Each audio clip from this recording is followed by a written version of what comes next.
Okay.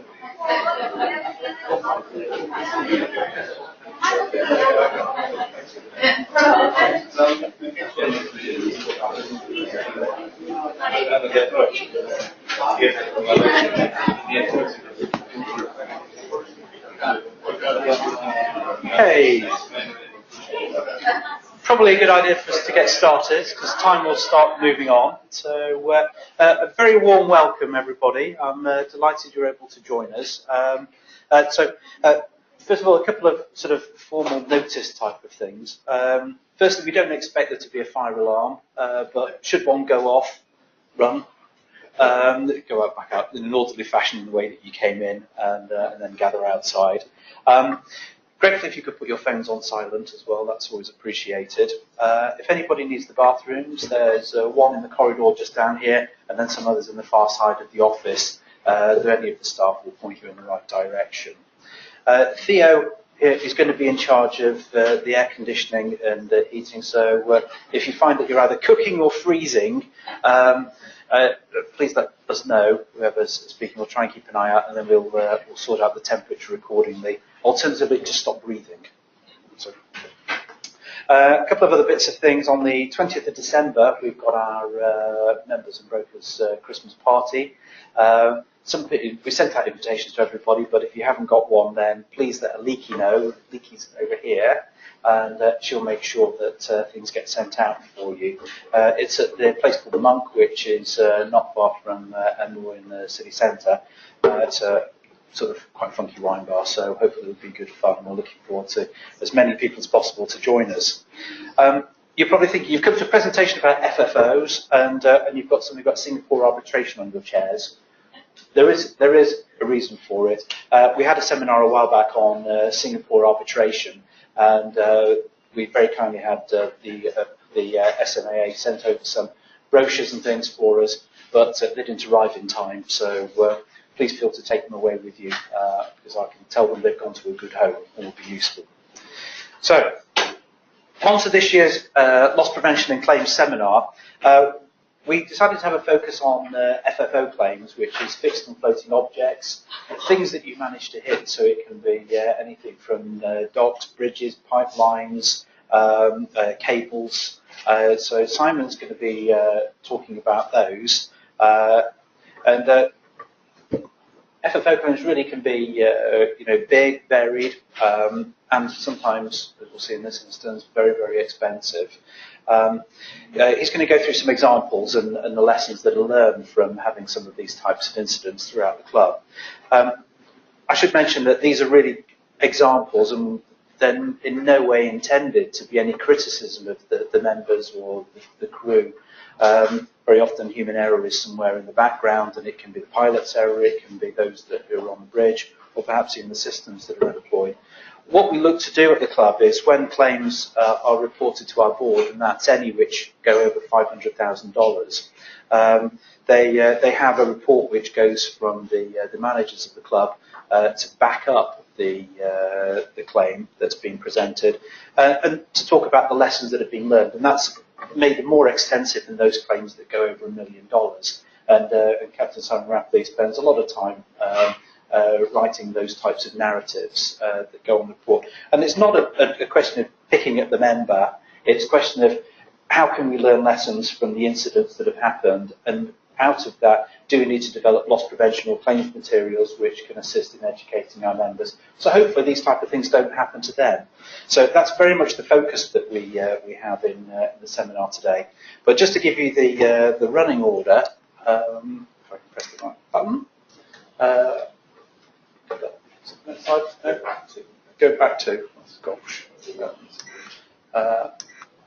Oh, here we go. Yes, introduction by me. Simon's going to be talking about the FFO claims. Then we're going to have a little role play, which involves a cast list of several in the office, talking about a pipeline problem. And then I'll be talking at the end about the MLC and some of the issues that have come out of the operation of the MLC in practice. So, with no further ado, I'll pass over to Simon. We'll make the introductions and then take it from there. Thank you.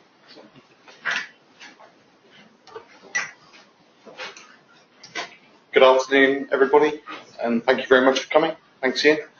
So we're going to start off looking at FFO claims. And well, first I'll introduce myself. For those of you who have not met me previously, my name is Simon Rapley. I'm the Loss Prevention Manager, the Head of Loss Prevention at the West of England, based in the London office. And from London, we also look after our group members as well. I'm a master mariner by trade and a former ship's captain. So my talk will be fairly technical, but I try to keep it simple. But if you want me to clarify anything, or if anything is unclear, I'm happy to answer questions as we progress, so feel free to stop me. I've got 4 case studies for you today, all FFO claims, all very costly, and unfortunately all of these involve West of England entered vessels.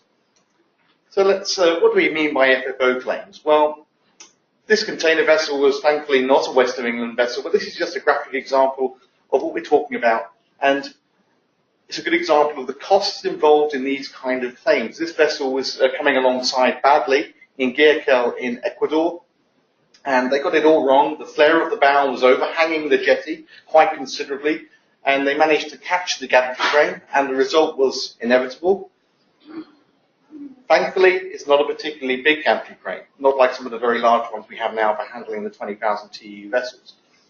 Still, it was a costly claim, about $8 million in total, $6 million for a new gantry crane, and $2 million to repair the wharf because the bulbous bow was underneath the cap of the jetty and taking out all the piling.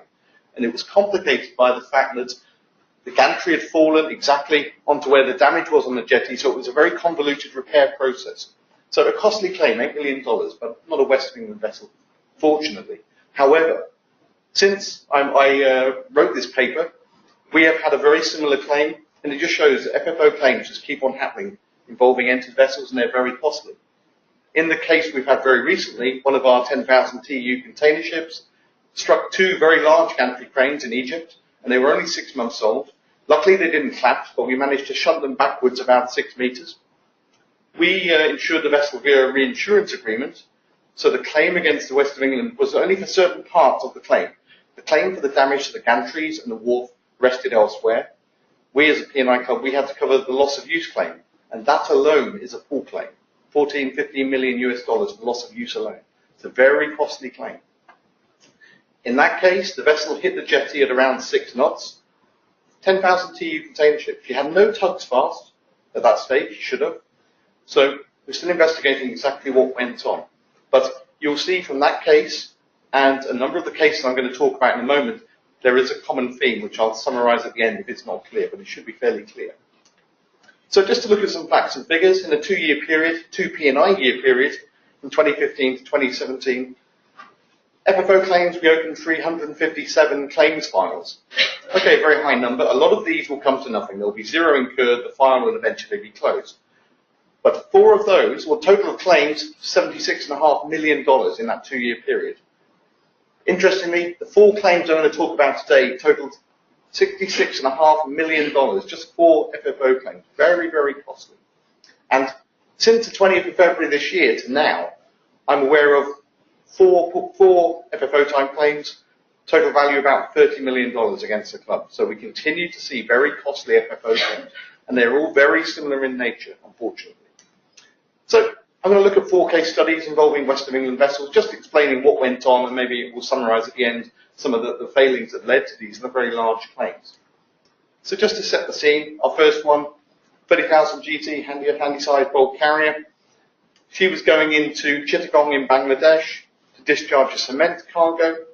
She was under pilotage, the master, third officer, and helmsman on the bridge, so all okay. Helmsman on the wheel. It was early morning, although it was daylight, and there was a bit of restricted visibility, about 300 meters. Interestingly, though, at this time of the morning, 6:30, normally the chief officer would be on the bridge. But this company, it was a Bangladeshi company, one of our members, they operated a very old-fashioned system where the chief officer went and stood by forward when under pilotage coming into and out of port, rather than being on the bridge. So the third officer was on the bridge, the less experienced officer was on the bridge, the more experienced was standing by forward. This is an old-fashioned system. I certainly don't agree with it. Anyways, but worth bearing in mind, considering what happened. I've got some screenshots. Our vessel is here from the ECDIS, and you can see the black line is a track coming in.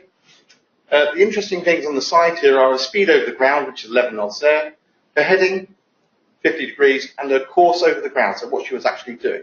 And that's about 052. So all is okay there, she's coming in, all looks good. The vessel came to a port turn, a left-hand turn in the river. As she approached this, she was getting out of position to the starboard side, and the local VTS called up the vessel on VHF and said, you need to get back in the middle of the river. So they did. They came to port, but they came back far too far. So they went over to the port side of the river. And she continued down the river doing this, going from port to starboard, port to starboard.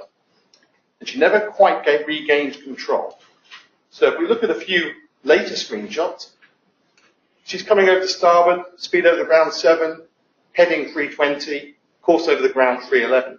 So she's starting to come back where she wants to go. Then she goes over to the other side. Heading 300, course over the ground 320. So she's going too far to starboard now. She was doing this all the way down the river. So they came back to port. Unfortunately, this time they really overcooked it, and she started coming right over to port. You can see she's in a pretty poor position now, heading towards some shallow water on the port side of the river. Speed, still 7 knots, but she's getting well out of position. At this stage, the chief officer who was standing by forward, he reported via the walkie-talkie that he could see something up ahead. So what did the bridge do? Well, a minute later, they increased the speed, the telegraph, and slow ahead to half head. If you can see something ahead, surely you slow down or investigate. The vessel did start to come back to starboard, to try and get back to the middle of the channel. Unfortunately, it was far too little, far too late, and she ended up right on the riverbank. So you can see the speed is slowing now. She's right on the side of the river. Never quite regained control. And there we go, she's almost stopped now. But it wasn't just a case of the vessel running aground, there was slightly more to it. And just to set the scene, this is a bulk carrier, geared bulk carrier. She was discharging cement clinker alongside. You can't quite see the timestamp. It's about 6:35 in the morning. So the cook is probably in the galley preparing breakfast. The crew are getting up, those who do day work. And they're discharging using one shore gang on number 2 crane. If we look, we'll see the crane swing the grab over to the side in a moment. And then he will stop. Oh, he stopped. What's he seen? Something's not right.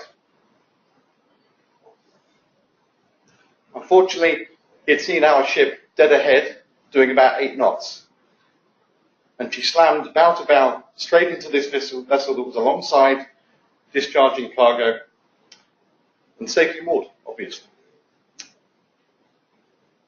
So you can see this vessel was shunted off the berth, shunted astern, and our vessel is about to hove into view.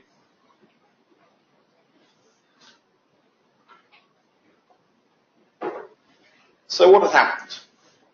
Well, our vessel hit this 15,000 GT bulker at about 8 knots. That vessel pushed astern, all the mooring lines broke. She hit the jetty she was alongside.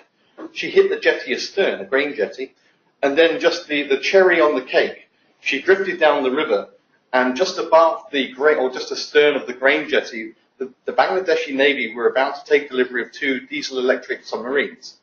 Fortunately, the submarines were not there, but they'd built all new mooring arrangements for these submarines, and this bulk carrier bounced into those as well. So just to really increase the size of the claim still further. It's worth noting this final bullet point. Our vessel only put her engine astern and dropped an anchor about 2 minutes after they hit the other ship. So what on earth was going on the bridge of that ship? Who knows? We've never quite got to the bottom because in this case the member has not been particularly helpful in us investigating the circumstances. The damage to our ship underway on the forecastle quite substantial. She also hit the jetty, so there was hull damage, shell plating damage, and the force with which she hit the other ship bow on managed to shunt the bulbous bow backwards such that it ruptured the shell plating, and you can see the dent here where the bulbous bow has been forced backwards. So quite substantial hull and machinery claim as well as the P&I claim.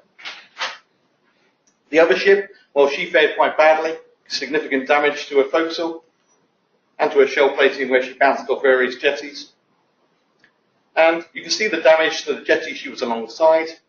We need to consider this is Chittagong in Bangladesh, so I have no doubt that some of this damage was pre-existing, but you can guarantee that the claimants are going to want us as P&I to make their jetty as good as new, So we are probably going to pay for damage that's been there for 10, 20 years. Similarly, with the jetty behind, you can see that there would have been pre-existing damage, but again, the claim against us is going to be for a nice, shiny new jetty, to make it nice and shiny and good. Unfortunately, we weren't out anywhere near the submarine moorings, but they are back here somewhere. But there was quite substantial damage to those, which needed to prepare quite quickly because the first submarine was due to be delivered a month later. So lots of damage caused to shore infrastructure. Total claim in this case, about just over $5 million US. And luckily, our member is based in Chittagong, a very big Bangladeshi ship owner. Bangladeshi shipping companies are normally a part of very large conglomerates, so they were a big company and they had some political sway. So I'm sure if it had been not a Bangladeshi ship owner, this claim would have been considerably higher. They were able to make agreements with various parties to settle quite quickly, which was the only plus from a very sorry situation. So what happened on this bridge, on the bridge of this ship? There was obviously a problem on the bridge. Bit of restricted visibility, possibly lack of situational awareness, poor ship handling. We're speculating because we don't know. We've never got hold of the VDR for this vessel. This one is always very important. Lack of oversight of the pilotage. Were the bridge team watching what the pilot was doing? Far too often we see that the bridge team don't. The pilot does what they want, and the bridge team are standing there wondering when they're going to go off watch. So maybe that was the problem. You need to consider they didn't act on what the chief officer told them when he could see something up ahead. And this is my theory. Bangladeshi ship going into a Bangladeshi port, the Bangladeshi shipping community is very small. So the pilot may have known the master, may have known all the bridge team. Did they have an argument, a disagreement about the pilotage? We don't know. But the fact that when they hit the other ship, yeah, they would have been aware they'd hit another ship. It was 2 minutes before they put the engine astern. So what was going on? We don't know. So moving on to our second case study. You need to remember all these are West of England vessels in a very short period, unfortunately. In this case, it was a 50,000 GT bulker, gearless bulker, and she was proceeding up to San Nicolas in Argentina, up the Parana River to discharge a cargo of iron ore pellets. Again, she was under pilotage. There was 2 pilots on the bridge, but only one was conducting the pilotage. The other one was resting. Master and the second officer on the watch, helmsman on the wheel, mid-afternoon, so daylight, fairly good visibility, bit of wind blowing, force 4 up to 16 knots. Vessel proceeding around 7.5 knots over the ground. So all looking good. So what happened on this occasion? Well, our vessel is following the river, the Parana River. She was executing a turn to port, gently coming round the river to port, and the pilot gave the order to the helmsman for steady. And for the non-mariners, when you say steady to a helmsman, it means you put opposite rudder on to bring the vessel, the swing to a stop, and then you report the heading back to the pilot or whoever's given the order, the master, whatever. So steady was ordered, the helmsman put starboard helm on, and nothing happened. The rudder stayed stuck at port 5. So then he ordered harder starboard, because the vessel is swinging to port and towards the riverbank. Still, the rudder stayed port 5. So the second officer jumped on the steering control system and he tried various modes and options to try and regain the steering. Then the pilot jumped on it. He did the same, but they did not regain steering. They put the engine on full astern. Okay, good. And eventually, after about 1 minute, they regained steering control. But it was too late. This is the track of our ship. You see the green line here. She came round the corner, and about here, they would have gone steady and tried to follow the river. Instead, she kept coming to port, and typically, the only berth on this part of the river was just here. And unfortunately, there was a gearbolt vessel alongside as well, so we managed to hit the gearbolt vessel and smacked it against the wharf, typically. If we look at a really fine detail of the track of our ship, you won't see it in the detail from where you're sitting, but from this point here to about here is a period of 2 minutes. So there, everything is good, pilotage is going okay, and then suddenly 2 minutes later we're piling into a ship that's alongside. So it just shows how quickly things can go wrong. And you can see from this finer detail here, here's the vessel alongside, here's our ship. We did start to come to starboard, but it was far too little, too late. So what had happened in this occasion? Well, when you're under pilotage or going into and out of port, you normally have 2 steering motors running on your steering gear, so that you've got redundancy of 1 steering motor. When I say steering motor, this is a hydraulic system, powers the steering gear. If you lose one, you've got redundancy. So they had the steering motors running too. That's all okay. They didn't stop. They did not fail. On this occasion, the vessel carried on her pilotage and she went back to Europe with no further problems. When they got back to Europe, they got an engineer on board. He looked at the steering control system and he found there was a problem. So this is our helm. The wheel literally is a wheel. We don't have the big wheels, and unfortunately, like you see in the films, just a little wheel to control the rudder. And we can see there are two systems, electrical systems, coming off the hand steering unit. And what had happened was this item here, this electrical item called a feedback potentiometer, had an intermittent fault. So the order from the wheel was not going to the steering system. There is two systems. If we look in more detail at the steering control system, there's our wheel. There is a control knob here, and we have what's called follow-up 1 and follow-up 2. These are the two different electrical control systems. So when this failure occurred, all they needed to do was switch from follow-up 1 to follow-up 2. But because they were unfamiliar with their steering system and the failure mode, they didn't do it.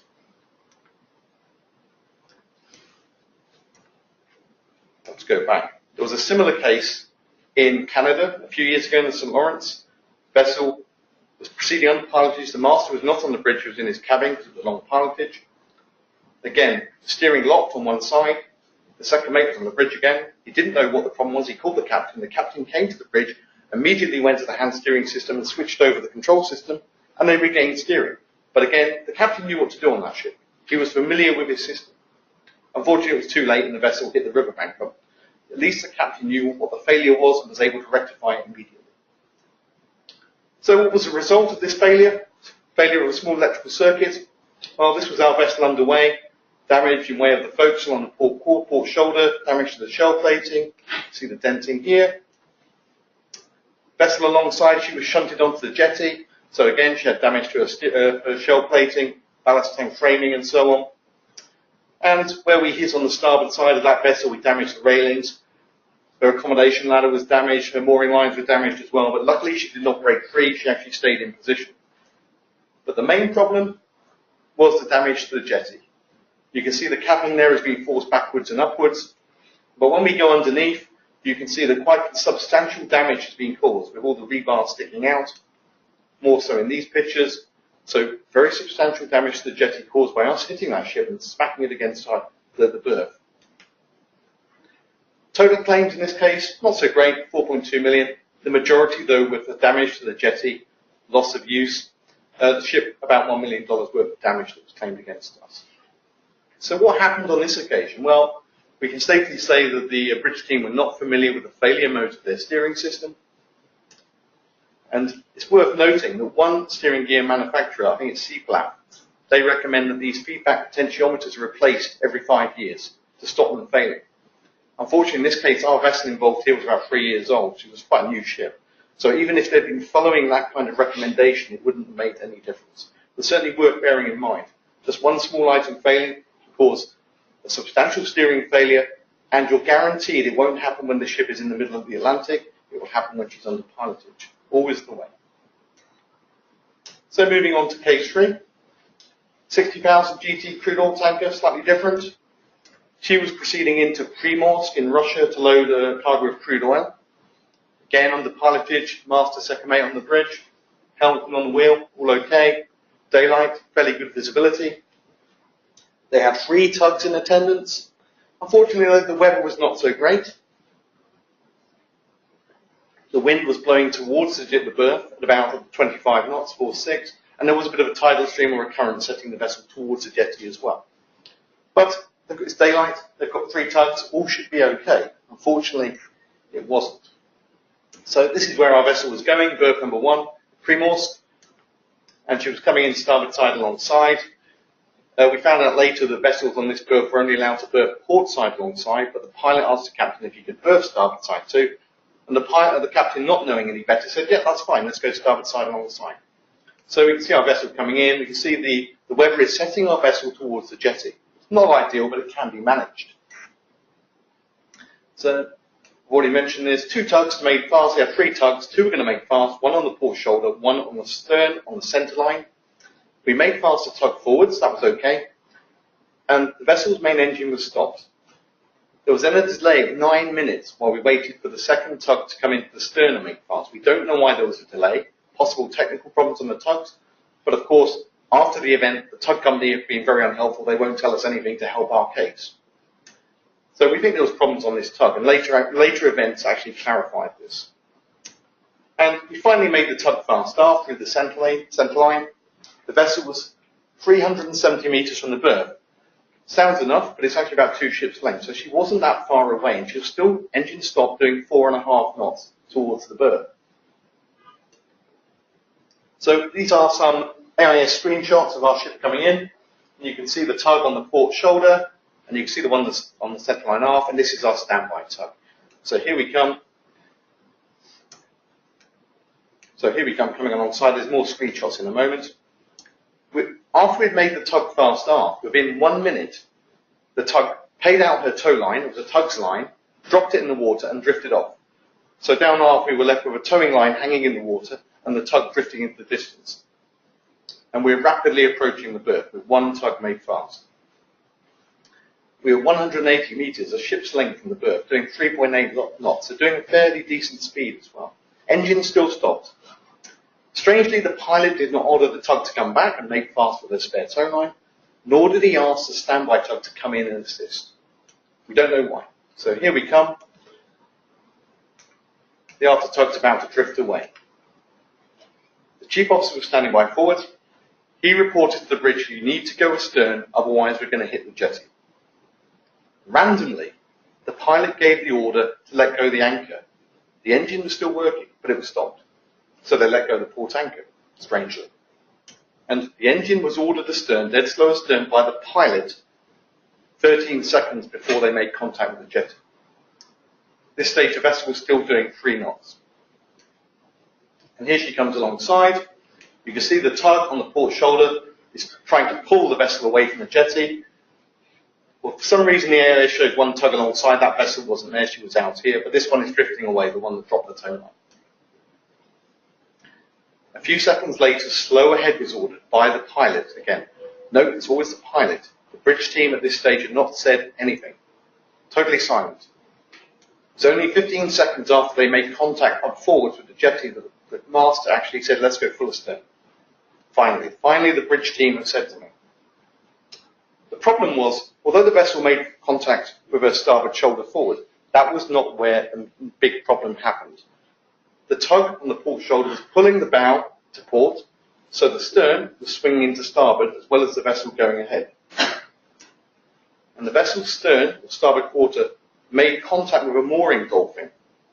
Unfortunately, the contact was so forceful, the mooring dolphin collapsed backwards, and we will see the result of what happened in a moment. Afterwards, they pulled the vessel off because they could not make fast. So here is our ship coming alongside. She makes contact forwards, causes some damage here. She's alongside eventually, but the major damage occurred. If we look about here, you will see what occurred. There's our dolphin collapsing, and there is the roadway and pipeline supports collapsing behind it. And you can see the head movement of the ship at that stage as well. She's still moving ahead, and her stern is moving sideways.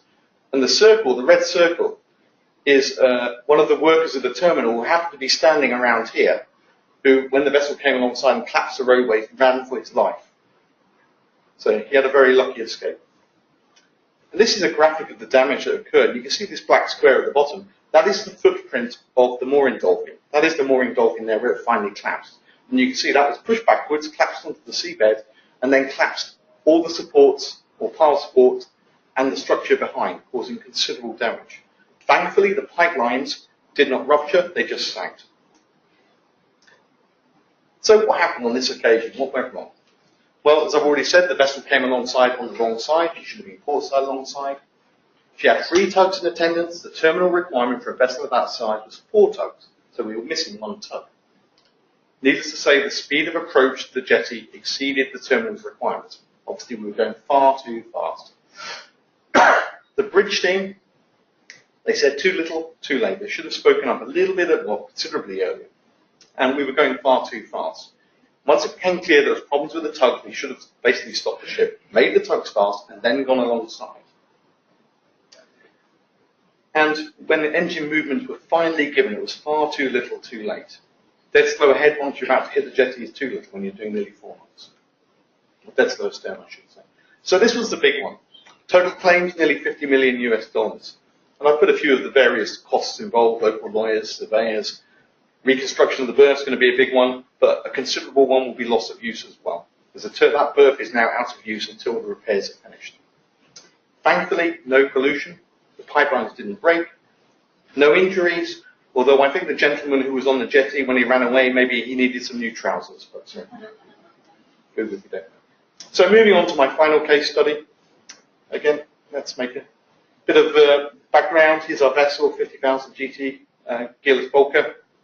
She was proceeding up the Mississippi River in the United States. She was due to load grain. She was under pilotage. The master, second mate, and the cadet were on the bridge. Helmsman on the wheel.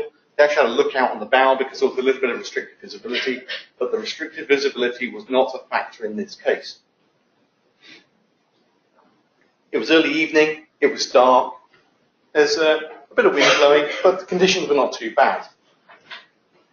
The second bulletproof point from the bottom is worth noting. For the non-mariners here, from dead slow to full half to full ahead, these are all manoeuvring speeds. When you're at full ahead, you can go from manoeuvring full ahead to what's called navigation full ahead. And to go between the two, you need to load some software into the engine and run the engine up very slowly. So when you're manoeuvring at above or using the engine above, manoeuvring full ahead, it sometimes takes a few moments to come back again. So you do not have the engine available for immediate manoeuvre. And that was the case here. There was a very strong tidal stream or flow stream coming down the river. There were very high levels of the river. She was doing 13 knots through the water, 9 knots over the ground. So there was a 4 knot river flow against them. So they'd run the engine slightly higher than they would normally. And that was to be their undoing in some respects. The vessel was following the river, doing a gradual turn to port, and coming the other way were 2 push-tug combinations.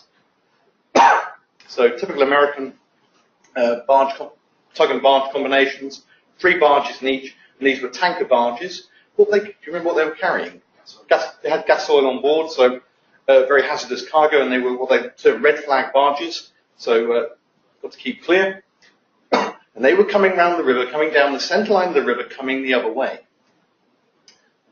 So this is the river. Here's our vessel in red coming up. The tug and barge combination here, we're about to pull off here. So the orange yellowy one, this is the tug barge combination, decided to overtake on the port side of the blue one because he was about to pull off and go into a rafting area just there. And here we come coming the other way. Okay. So what happened? Well, the tugs and barges, or the tugs, were talking to one another, and they agreed an overtaking manoeuvre between themselves. Although our bridge team heard this, the pilot and the bridge team did not discuss what they'd heard at any point. We listened to the VDR. There was no discussion about these tugs and barges coming the other way. Eventually, our pilot spoke to the tug that was overtaking, and they agreed a port-to-port passing. So, all well and good. And our pilot gave orders to our helmsman to aim for the gap between the tug and barge and riverbank.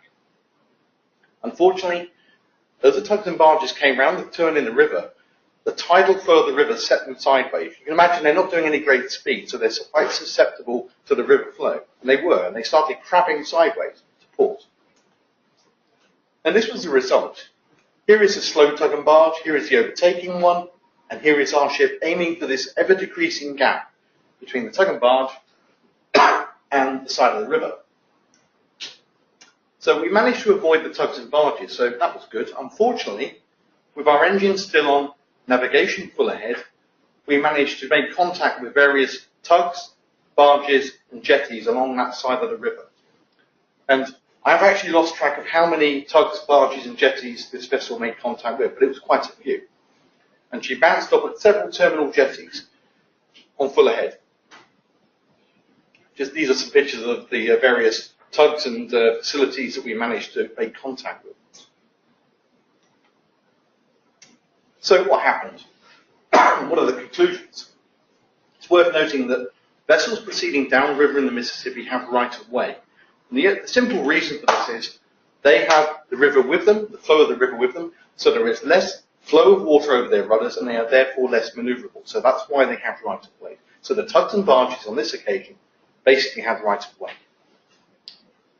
Interestingly, our bridge team did not discuss with the pilots about these tugs and barges and did not question what they were going to do in relation to the ever diminishing or the navigational situation, which was getting slowly worse. So our bridge team did not speak to the pilot about the gap is getting smaller, maybe we should slow down, maybe we should do something. And it's worth noting that when they did order main engine stop and full astern, because the engine was running above manoeuvring speed, there was a delay. And it was several minutes after the first collision that they actually managed to get full astern. So that was a contributing factor. And it's worth noting the master on the tug that was overtaking, at the time all this developed and happened, was on his mobile phone, talking to his girlfriend, so he was probably more interested in what he was going to arrange for Friday night than what was happening outside the window on his tug. So he was totally distracted. And although the pilot on the bulk carrier had also made a number of phone calls, it was by the NTSB when they investigated this, it was found that they were all operational in nature. But he had been distracted on occasion, arranging tugs, checking what the weather conditions were at the terminal. Obviously, the overtaken tug, the one that was about to pull off to starboard, she was right over the wrong side of the river. She should have been right over to the starboard side, not on the port side. And of course, if you see the situation deteriorating, you slow down. But on our ship, they didn't. They just thought, we can go through this. Well, I can imagine they thought, we can get through this gap, we'll be okay. But they weren't. They should have slowed down. So they had more time to assess the navigational situation. And it's worth noting that after the collision, or the first collision, the pilot did not give any helm orders for about 5 minutes. We can suspect he was in some kind of state of shock because he was silent for quite some considerable period of time. The claim in this case, the headline figure there of 9.5 million, it's a big figure. Unfortunately, the total claim in this case is more like 90 million US dollars. But because of the various parties involved, other tugs, us, we've applied for limitation, and that's a limitation figure. But it's a very big claim because lots of tugs were hit, lots of barges, and lots of terminal jetties were damaged as well. So again, loss of use claims, repairs, and so on and so forth. There were a couple of injuries on one of the tugs, but thankfully no pollution, but still a very, very big claim. So just to summarize, there is a common theme through 3 of the claims, and this is inaction on the part of the bridge team. And we see this far too frequently when there is a pilot on board, the bridge team step back, they don't monitor what the pilot's doing, or it may be a combination of these factors, and they're unwilling to speak up and challenge the pilot. If the pilot is doing wrong, he's only there to offer advice. The bridge team retain the navigational con of the ship. If they think something's going wrong, they should not be afraid to say something and take over the watch or take over the con and get the vessel to a position of safety, whatever that may entail. So we also remind your bridge team, never be afraid to challenge the pilot if you think that what he's doing is going to put the vessel in danger. So, and additionally, speed was a factor. And I'm going to talk about the speed of ships coming alongside in more detail in a moment to finish off, but the speed of the ships was a major factor in the magnitude of the damage caused to other vessels, jetties, and so on. Just to finish off talking about speed, because it was a major factor in the majority of these cases. It's worth noting that when civil engineers are designing jetties, the speed they use when designing the capacity of the jetty and the fendering is 0.15 of a meter per second for a vessel to be coming alongside with tug assistance. So what is that? It's about a third of a mile per hour, a third of a knot. And to put it into context, you walk about 10 times as fast. So jetties are generally designed for vessels to come alongside at a very, very low speed. And I put a very fancy formula on the bottom here. I'm not going to try and explain it because that's way beyond my capabilities, but I'm going to put it into context. Speed and berthing energy is an exponential relationship. So if we consider a vessel coming alongside at 1 knot, and say for argument, she's going to impart 1,000 kilonewtons of force into the jetty. If she comes alongside at 2 knots, it will be 4,000 kilonewtons of energy. If she's doing 3 knots, it'll be 9,000 kilonewtons of energy. So the higher the speed, the energy imparted is an exponential function, so it gets more and more. So speed is crucial. Vessel going very fast is going to cause a lot of damage. And if you get the vessel doing a point loading, jetties are designed for vessels to come alongside parallel. I've had a case recently, another big claim, another big FFO claim, where one of our bulk carriers was turning in the river off Shanghai to go alongside a power station's berth to discharge coal. They made a big mistake in the turn, they misjudged it, and she made contact with the jetty at 90 degrees, only at 1 knot. But the contact area right on the stem was about that big. So you can imagine the amount of energy imparted through that very small contact area. It's huge. Caused considerable damage to the jetty. Didn't look much, but it went back quite a long way. And of course, the jetty's going to be out of action. This is a power station that needs a continual supply of coal. So another very big claim. Again, due to pilot error, lack of attention on the part of the bridge team. So speed is crucial. And to finish off, one of our claims there is due to the bridge team not being overly familiar with the steering control system. It's just one part of, or one of many navigational equipment, pieces of navigation equipment on the bridge. But because they didn't instantly know what the problem could be, they weren't able to rectify the problem. So bridge teams need to be familiar with the various failure modes of their equipment. And I've certainly seen from doing management audits where emergency response manuals contain guidance on, if this happens, you lose steering, it could be steering motor fail. Rectification action, start the other steering motor. If you lose control of the steering system, it could be the control system has failed. Change to a different follow-up system. So a bit of guidance is good from somebody who's actually studied what the various failure modes are and how to rectify. And that's our 4 case studies, unfortunately involving West of England vessels, causing us and our membership a lot of money. Any questions? No. Okay, we will move on to, oh, sorry. Thank you. Clubs share big claims through the pool system. Is there any initiative to share the experiences of such claims in clubs? Yes. On the left? The IG has a system built by we collate FFO claims so that we can try and work out trends. And also, a part of this, apart from working out what has gone on and the root causes of the claims, is looking at where damage has occurred to, for example, jetties around the world. And we like to identify if there's a claimant from a damage to a particular jetty, we can look back from other clubs and see if anyone else has had a claim for damage to the same jetty. But there's been cases where IG clubs have been able to find out that a vessel with another club did damage to that jetty, and they're now claiming against us, for example, for damage that was pre-existing. So it's actually quite useful, and several clubs have been able to review claims based on that information. So certainly at club level, we look at FFO claims as well. Because it costs not just us, but the other clubs via the pool, a lot of them. Thank you. Anyone else?